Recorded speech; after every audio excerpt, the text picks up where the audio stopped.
లోకుల కాకుల అంకులో 2.0 అదే నా డార్లింగ్ కేఏ పాలు భారతరత్న అవార్డు మీద మాట్లాడుతున్నాళ్లే.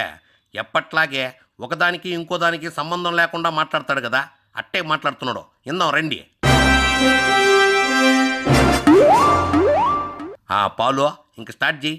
భారతదేశ చరిత్రలో గత 72 సంవత్సరాల్లో ఇది ఒక సాడ్ డే, బ్లాక్ డే. నీ బండబడా అంత పెద్ద సాడ్ డే ఏముంటది?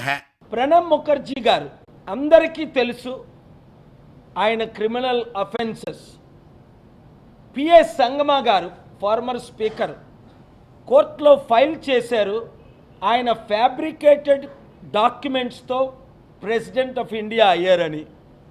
ఎందుకు? ఆయన బ్రాహ్మణ్ కాబట్టి.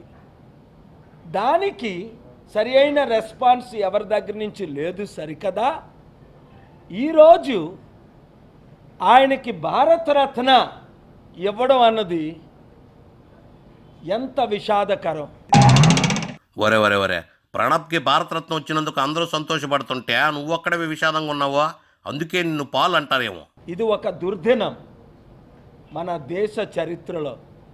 మహా నేత అయిన బాలయోగి గారు మన ఆంధ్ర రాష్ట్రం ఈస్ట్ గోదావరిలో పుట్టి ప్రపంచ చరిత్రలో 200 దేశాలు, నాతో ఒక 50 దేశాలు తిరిగి శాంతి కొరకు మంచి నాయకుడిగా పేరు పొంది, ఆయనకు స్పీకర్ అవ్వడానికి అవకాశాలు లేనప్పుడు ఆయన కొరకు నేను ఫైట్ చేసి నా పాత్రను పోషించడం మీ అందరికీ తెలుసు. నీతో తిరిగినందుకే ఆయనకి ఇలేదేమోనే జనాలు అనుకుంటున్నారా సమయ? ఎందుకంటే నీతో తిరిగిన వాళ్ళనే నువ్వు సపోర్ట్ చేస్తావని టాకు.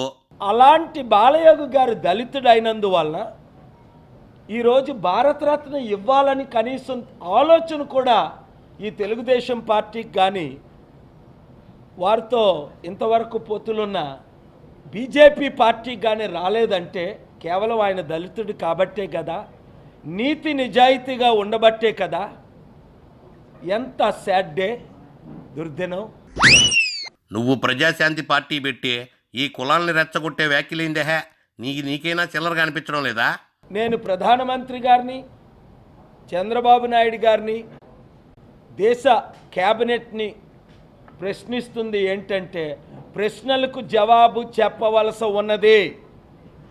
అంటే ఆర్ఎస్ఎస్ నాయకుడైన భాగవత్ గారు బ్రాహ్మణ్ అయితే ఆయనకి ప్రణబ్ ముఖర్జీకి బ్రాహ్మణిగా ఉన్న సంబంధాలు. ఒరే ఒరే ఒరే, నువ్వు మాట్లాడేది నీకైనా అర్థమవుతుందా? ప్రణబ్ ముఖర్జీ బీజేపీకి బద్ధ శత్రువు. అట్లాంటిది మోడీ ప్రభుత్వం గౌరవించిస్తే నువ్వేంది కొట్టేసుకుంటున్నావో? అసలు బీజేపీ వ్యతిరేకి ప్రణబ్ ముఖర్జీ గారు. అబ్బా, నువ్వేదో రీసెర్చ్ చేసి చెప్పినట్టు ఆ ఎక్స్ప్రెషన్స్ ఏంది? ఇప్పుడు ఆర్ఎస్ఎస్లో జాయిన్ అయినందుకు, ఆర్ఎస్ఎస్ నాయకులైన భగవత్ గారితో జాయిన్ అయినందుకు, ఆయన సమిట్లకి అటెండ్ అయినందుకు, ఆయన ఆర్డర్లు తీసుకున్నందుకు భారతరత్న ఇస్తారా? అంటే అంత విలువ లేకుండా పోయిందా ఈ భారతరత్నకు? ఈ ప్రశ్నలు జవాబు చెప్పాలి. మీటింగులకు హాజరైతే ఇస్తారా భారతరత్న? నీ దగ్గర ప్రూఫ్స్ ఉన్నాయా అట్టనే ఇచ్చారనే? తెలుగు ప్రజలు, దేశ ప్రజలు ఈ విషయాన్ని గమనించాలి.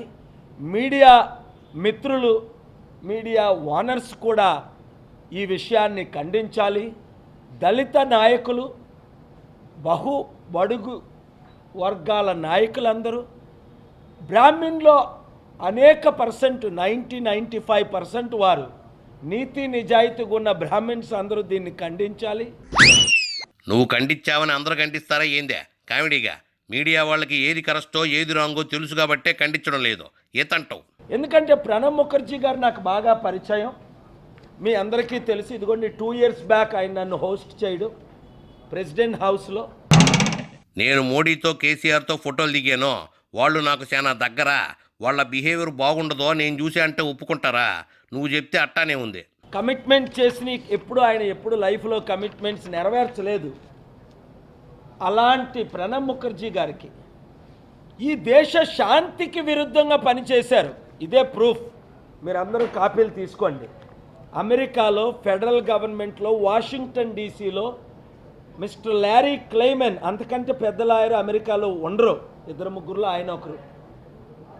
ఇండియా వచ్చి ప్రణబ్ ముఖర్జీ గారికి ఈ ఫైల్ సమన్స్ ఇచ్చారు. ప్రణబ్ ముఖర్జీ గారి సమన్స్ని ఇగ్నోర్ చేసి అమెరికా చట్టవిరుద్ధంగా అమెరికా వెళ్లకుండా ఇండియాలోనే ఉండిపోయారు. శాంతికి విరుద్ధంగా పనిచేశారని ఇవ్వద్దు అంటున్నావో, మరి నువ్వు ప్రజాశాంతి అని పార్టీ పేరు పెట్టుకొని కులాల్ని రెచ్చగొట్టడం లేదా చీప్గా? నేను కూడా ఇంకా ప్రెసిడెంట్ అయిపోయారు కదా అని విడిచిపెట్టా. కానీ ఈ భారతరత్న ఇచ్చినందుకు నా ఊహకు అతీతంగా ఉన్న ఈ ఆలోచన, ఎలా చేశారు, ఎందుకు చేశారు, ఈ దేశంలో ఇంకా ఇంత దరిద్రత ఉందా అని నేను ప్రశ్నిస్తున్నా. నాకు తెలిసి నువ్వేదో మనసులో పెట్టుకున్నావు పాలు, అందుకే ఇట్లాంటి మాటలు మాట్లాడుతున్నావా? భారతీయులారా, నా తెలుగు ప్రజలారా, ముఖ్యంగా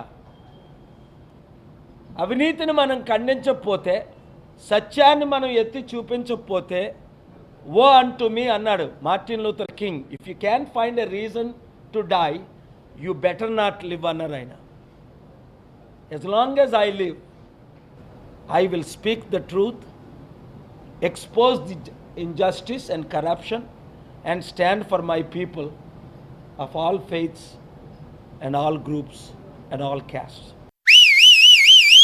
ఎస్, యూ ఎక్స్పోజ్ కరప్షన్ ఒప్పుకుంటా, కానీ చివరిలో ఆల్ క్యాస్ట్ అన్నావు చూసావా, అక్కడ దొరికిపోయావు. ఎప్పుడైనా దళితులే అంటున్నావు కానీ అందరూ ఒకటే అన్నావా? సరే, ఒక్కటడతా చెప్పు, ప్రణబ్ నీ పీస్ మిషన్ డిస్టర్బ్ చేశారని ఈ వ్యాఖ్యలు చేస్తున్నావా? ఒక పీస్ మిషన్ క్యాన్సిల్ చేసింది ఆయన ఒక్కరే కాదు, సోనియా గాంధీ గారు ఉన్నారు. అంతకంటే ముఖ్యం, మన దేశ 150 ప్రెసిడెంట్లు, ప్రైమ్ మినిస్టర్లు వస్తుంటే జూన్ 6-7 తేదీల్లో 2007లో ప్రధానమంత్రి మన్మోహన్ సింగ్ గారు కో చైర్మన్గా ఉండడం మీరు చూశారు. అవన్నీ పిక్చర్స్ ఆన్లైన్లో ఉన్నాయి. దాన్ని ఆ రోజు ఆయన కాల్ చేసి రాజశేఖర రెడ్డి గారిని, వివేకానంద రెడ్డి గారు ఆయన రూమ్లో ఉంటుండగా,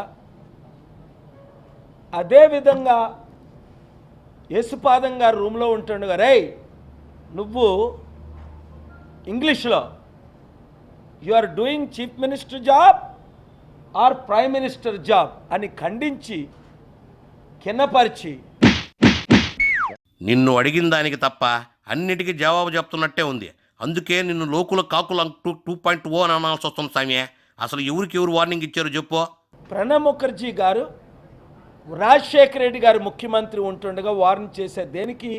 రాజశేఖర రెడ్డి గారు, చంద్రబాబు నాయుడు గారు, కేసీఆర్ గారు, నారాయణ గారు, అప్పుడు రాఘవులు గారు సిపిఎం, వీరందరూ హోస్ట్ కమిటీలో ఉన్నారు. బీజేపీ, దత్తాత్రేయ గారు, ఇన్ రైటింగ్ అన్నీ ఉన్నాయి, మీరు చూసుంటారు, లేదంటే మీకు చూపిస్తాం. దానికి 148 ప్రెసిడెంట్లు, 58 మంది బిలియనీర్లు కన్ఫార్మ్ అయ్యారు జనవరి 4, 2007లో. ఛీ, ఈ జీవితం పాడుకోను, నేను సూసైడ్ చేసుకుంటాను సామి. బాయ్, నాకు ఈ జీవితం వద్దు. నీ మాటలు ఏంటంటే సూసైడ్